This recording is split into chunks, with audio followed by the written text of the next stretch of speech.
마지막으로 우리 뉴스 추너 김은지 기자 준비한 소식인데요. 어떤 기사를 준비했습니까? 네, 이번 주는 제가 취재한 내용은 아니고 정희상 기자의 기사를 소개하려고 하는데요. 네, 계속해서 일본과 관련되어 있는 과거사 문제를 정희상 기자가 짚고 있습니다. 바로 속 현대사라는 코너에서 최근에는 워낙 이슈다 보니까 반성하지 않은 일본의 잘못된 모습들을 다시 한번 되짚고 있는 건데요. 이번에는 특히나 1923년에 있었던 간토 대지진, 그러니까 우리 흔히 관동 대지진이라고 해석하는 말일 텐데 요새 간토 대지진이라고 더 표기를 많이 하더라고요. 그때 이제 조선인 학살 관련된 소식입니다. 그렇군요.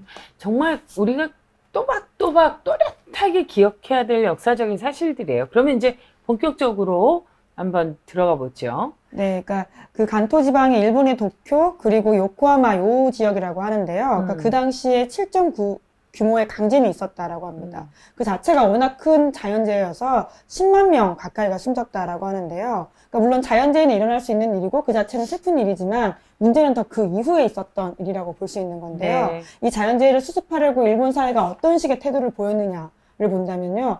그 자연재해를 수습하는 그 불난 민심을 다른 적을 만들면서 수습하려고 했던 거죠. 근데 하필이면 그 적이 가장 약한 고리였던 제일 조선인이었다라고 하는 건데요. 그러니까 그 당시에 계엄령을 내리고 은밀하게 소문을 퍼뜨려서 이 우물에다가 조선인들이 독약 풀었다. 뭐 이런 식의 유언부여를 퍼뜨리면서 그런 거대한 학살의 대상자가 조선인이 됐던 사건인데요. 혹시 영화 박열이라고 보셨나요? 그 가네코 후미코와 박열, 네, 아나키스트 커플의 이야기 있는데요.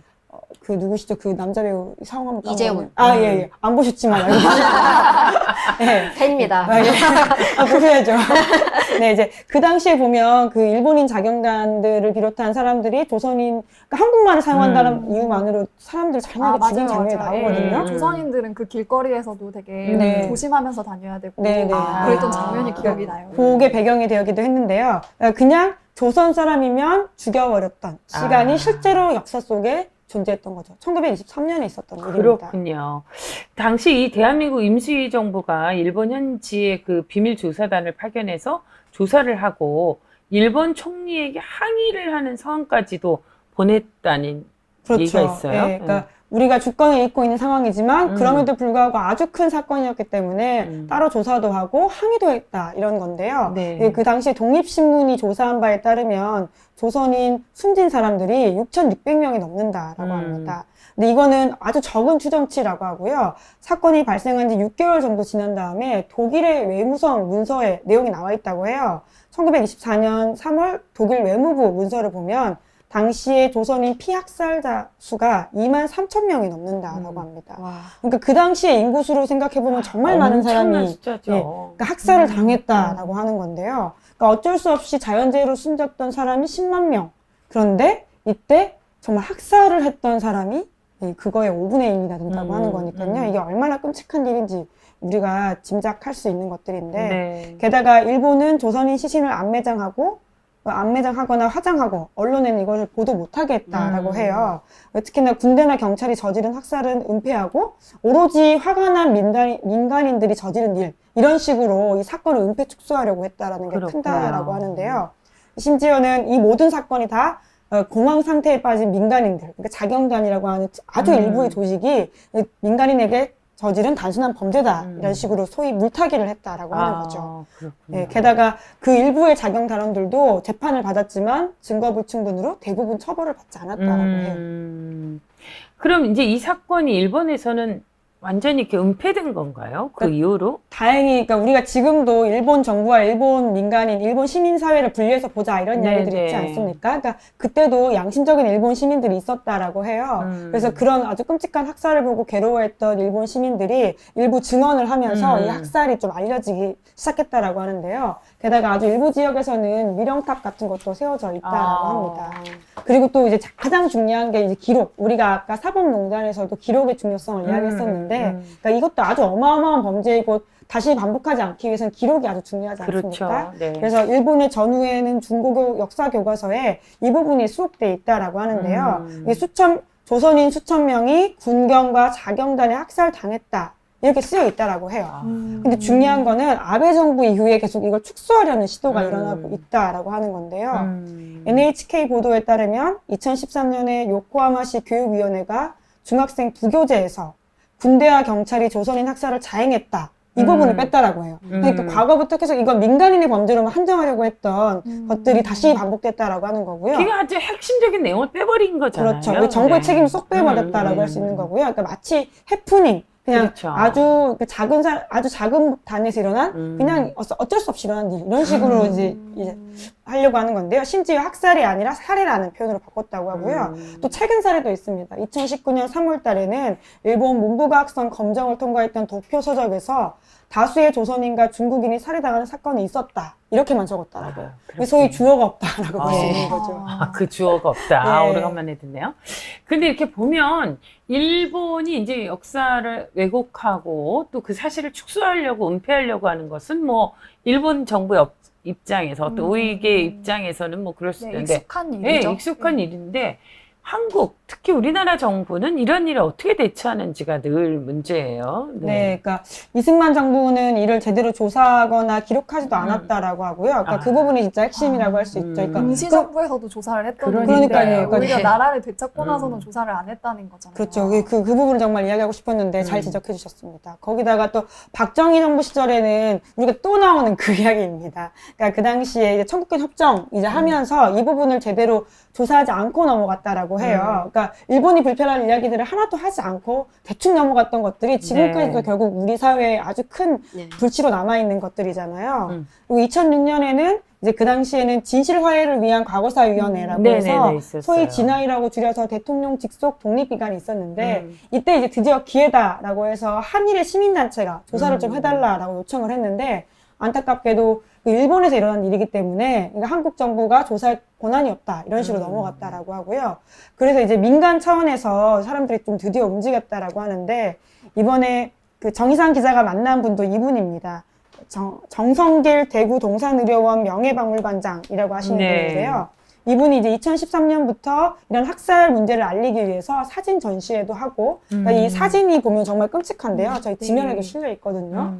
그러니까 아주 중요한 증거 기록이 되는 거죠. 네. 이 사진 설명이 되게 저는 이게 좀 믿기가 어렵더라고요. 네. 그러니까 읽어주시겠어요? 네. 예, 그러니까 그 학살 당시 사진인데, 그러니까 일본인이 시신의 소변을 보고 있다 이런 내용인 거예요. 사실은 이게 저희가 지면 관계상 더 많은 사진이 못 나간 건데요. 저도 그 앞 다른 사진도 좀 봤거든요. 사실은 더 자극적이고 충격적인 사진들이 많은데 그러니까 저희가 너무 그런 거를 좀 보도하기에는 그 자체가 너무 선정적이어서 보도하지 못했는데 사건 자체가 너무나 충격적이니까요. 근데 어쨌건 그 사실이 있었다라는 거였잖아요. 그리고 그 기록이 네, 사진이든 그렇죠. 어쨌든 남아 있다는 거지. 그러니까 차마 보도하지 못할 정도로 끔찍한 일이 맞습니다. 자행되었다라는 거죠.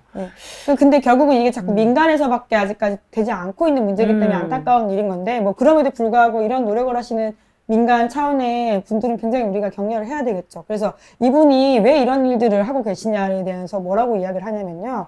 정부가 하지 못하면 시민들이 나서야 한다. 독일 총리가 나치의 유대인 학살 추모비에서 묵념하는 것처럼 일본 총리가 간토대지진 조선인 학살 위령탑 앞에서 추모하는 게 소원이다. 이렇게 말씀하셨습니다. 근데 그나마 이런 민간 움직임에 좀 화답을 했던 게 19대 국회였었는데 유기용 당시 새정치민주연합 의원이 주도해서 여야 의원 100명이 넘게 서명을 했다고 합니다. 하지만 아직까지도 그 특별법이 통과는 못했다라고 해요. 사실 이제 우리 정부가 어떤 입장을 갖고 나가느냐 이런 것들이 이 역사를 바로 세우는데 아주 중요한 그 기준이 되기 때문에 지금 통과되지 않은 이런 일들도 빨리 좀 조속하게 해결이 됐으면 좋겠다라는 생각이 들고, 이런 뭐 민간의 움직임이 활발해서 그런지 몰라도 2014년에 그 일본에서도 책이 나왔다고 하던데. 네, 저도 이번 기사를 이제 읽으면서 좀 알게 됐던 건데, 일본 작가 가토 나오키라는 분이 이를 소재로 9월 도쿄의 기류에서 라는 책을 냈다고 합니다. 네. 근데 이분이 이제 이런 책을 왜 내게 됐냐라는 것을 일본 언론과 당시에 인터뷰한 자료가 있는데요. 굉장히 인상적인 말입니다.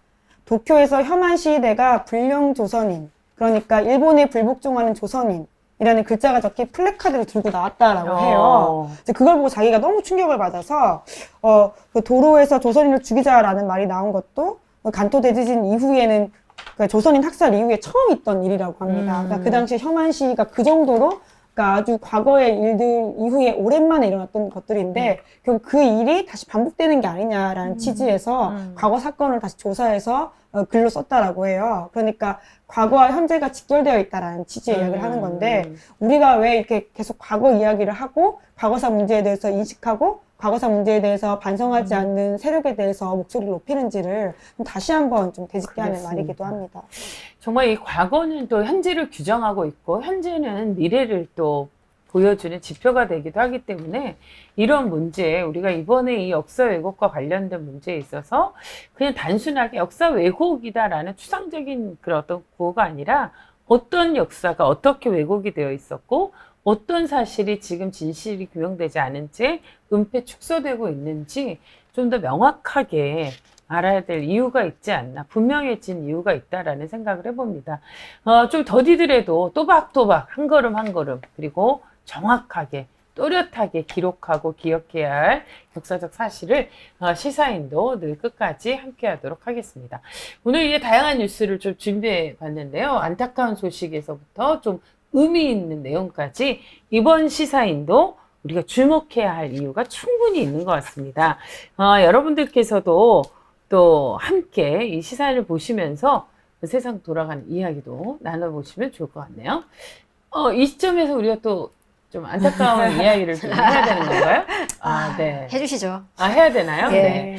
그동안 정말 그 시사인싸 그 팟캐스트 문을 열면서 가장 큰 역할, 목이 다 메이려고 하네요. 역할을 해왔던, 우리 김은지 기자가, 더 큰 성장과 그리고 또 더 좋은 모습으로 돌아오기 위해서 잠시 휴식을 취한다고 합니다. 1년간의 충전기를 갖고 오면 김은지 기자도 어떻게 달라질지 기대가 되는데요. 오늘이 마지막 그래서 방송이 되겠습니다. 어떻게 그동안 많이 애쓰셨는데 정말 안타깝네요. 네. 1년 동안 자리를 비우게 되어가지고 좀 죄송하다는 말씀을 드리고요. 대신에 이제 김연희 기자가 더 든든하게 이제 방고정에서 고정으로 하지 않을까라는 생각을 하게 됩니다. 결국엔 두 사람이 다 웃네요. 우리 울기로 했잖아요. 그만 울게 돼서 이제 좀 쉬게 돼서 활짝 웃고. 웃는 게 아니야. 이제 에이스 자리는 내 자리다. 이제 나 여기 앉는구나. 다음 주부터 여기 앉으세요. 네, 이제 청취자와 시청자로서 이제 메인 눈으로 그렇죠. 살펴보도록 하겠습니다. 그래요. 1년 동안 공부 아닌 공부를 좀 하고 오게 된다라는 것으로 잠깐 회사를 휴직하게 되었고요. 그래서 하지만 중간중간에 잠깐 소식을 또 전할 수 있도록 노력해 보도록 하겠습니다. 그럼요. 네. 그 김은지 기자가 또 우리가 쉬는 꼴을 못 보죠. 네, 뉴스 추노인데 언제 어디서든 공부를 하면서도 글을 좀 써야지 네, 녹슬지 그럼요. 않아요. 네, 네, 네. 그래서 좋은 소식 계속 보내주길 바라고요. 우리 김은지 기자 또 건강하게 잘 갔다 오라고 덕담 한마디 기록으로 남기는 게 중요해요. 갑자기 덕담을 하라고요? 너무 예정 없이. 에이스 자리를 차지하게 될 김연희 기자부터. 네, 선배가 돌아오셔도. 준비한 것 같은데요. 네. 바로 쉬지 않고 이야기하는데요. 늘 그래요. 늘. 시사 인싸의 자리를 비워놓고 있겠습니다. 거짓말해. 거긴 내 자리야. 네. 그래 또 윤현사님. 예. 제가 덕담을 해드릴 그건 아니고요. 저는 일단 부럽다는 이야기를 먼저 드리고 싶고. 네, 그리고 이제 1년 뒤에 꼭 건강하게 돌아왔다는 컴백 방송을 또 저희 시사인사에서 또 하실 수 있었으면 좋겠습니다. 그렇죠. 1년 동안 열심히 하겠습니다. 예. 네, 고맙습니다. 김은지 기자가 함께 해서 늘 이 시사인싸가 더 꽉 찼고요. 또 아쉬운 마음도 있겠지만 그 아쉬운 자리는 또 중간중간 소식으로 또 김연희 기자가, 김영하 기자가, 나경희 기자가 또 윤현선 씨가 엄청 많습니다. 줄을 잇고 있어요. 지금 왜냐면 저희 시사인싸에 들어오겠다고 대기표 받고 있는 기자들이 많거든요. 여러분들께서도 아낌없는 관심을 계속 보내주시고요. 김은지 기자의 성장하는 모습, 또 김은지 기자의 변화하는 모습 눈여겨보셔도 좋을 것 같습니다. 1년 후에 김은지 컴백 홈! 네. 함께 해주신 여러분 고맙습니다. 시사인은 앞으로도 쭉 여러분과 함께 합니다. 슬프다! 네. 정말 고생하셨습니다.